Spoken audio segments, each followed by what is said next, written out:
Hello everyone, it's Mike Levin. Saturday, January 16th, 2016. And I'm around 10 a.m. and I'm out here walking the dog. And I have today all to myself. It's an organization day for me. I really look forward to having a nice productive weekend day. And I am in the mood to talk about the replatforming that I've been undergoing recently. I'm about, I guess I'm pushing 3 years into having replatformed from the iPhone and iOS, which I had been on for a good long stretch, over a half decade, from the day it was out to the 5S was my last model. And then I switched to the Note 3, was on that for 2 years, and now I'm on the Note 5 with its pen stylus, and really dig in the program ArtRage, which happens to also exist on most of the other main platforms. So I have ArtRage now on my new Microsoft Surface Pro 4, and I'm really loving getting a drawing style in an environment where I can start to develop that muscle memory that's so tied to drawing that is cross-platform. Yeah, and which is not Autodesk Sketchbook Studio or Sketchbook Pro, which I had been trying to get used to for quite some time because that had that multi-platform aspect to it. But it never stuck, and I tried different things, and eventually along came ArtRage, and I'm like, wow.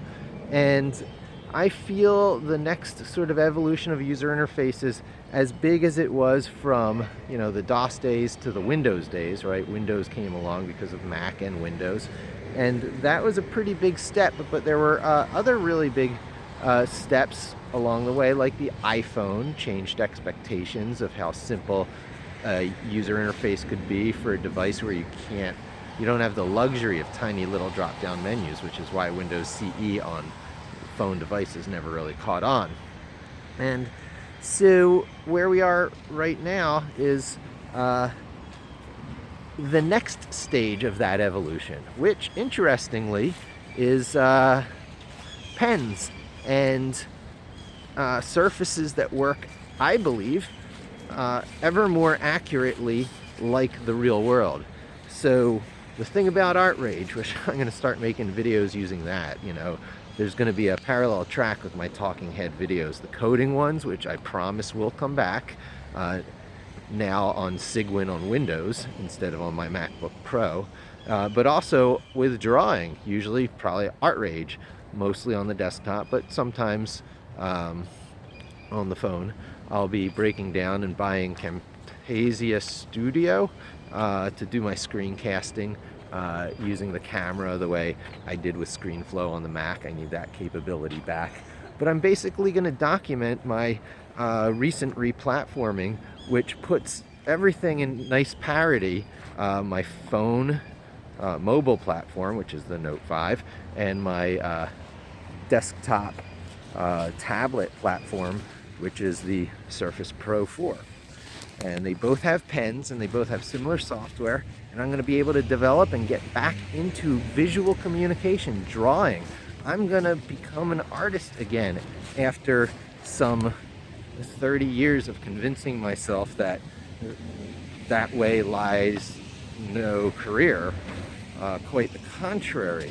Communicating effectively, visually, quickly is it, because the feed, if you're not doing search, which is my field, trying to create content that calls out to and appeals to the search engines as what should be served in reply, if you're not in that active querying sort of marketing world, you're in the feed marketing world, where you expect people will be consuming their Facebook feeds or passively sitting there maybe watching YouTube videos, and you have to pay to get in front of them, and you insert stuff into that feed. So so where was I going with that? Yeah, that was ArtRage. The ability to communicate visually, quickly, effectively, so that you can insert things into the feed is very important. It's how you jump up and differentiate yourself at the head of the crowd, because so many things otherwise are, you know, of equal quality or differentiation level or specialness, so that, you know, everything becomes sort of like background white noise. And to be noticed anymore, gotta have pretty pictures, maybe some animations, maybe video, all of which is concentrated communication at exactly the right abstraction level, so people get the point without having to invest too much of their time thinking. So distilling down messages and the whole public relations world of, you know, figuring out your positioning and, you know, your message and your elevator pitch and all that very much applies here. And I'm gonna have to do that kind of stuff really well now as the SEO director on one of the world's largest software companies. Expectations, I believe, are going to be quite high for what I do. So that means I will continue my Python coding with a Pipulate project. All framework stuff continues to be GitHub, free and open source. All proprietary stuff, like spinning our own keyword difficulty scores, that goes into a private Git repo, but I demonstrate how private functions can be plugged into Pipulate as part of the overarching framework thing. Everyone knowing I'll have my set that I use professionally for work, but then I'll put examples out there that they can create their own private repo instances from, and that would be sort of like the copy and paste example that you begin from, the template, such as it were. So my Python coding will continue, but these styluses for drawing pictures to illustrate concepts, to make better PowerPoints, etc., is all going to be the subject matter of my 2016 video. Thanks for joining me. Talk to you again soon, and don't forget to subscribe.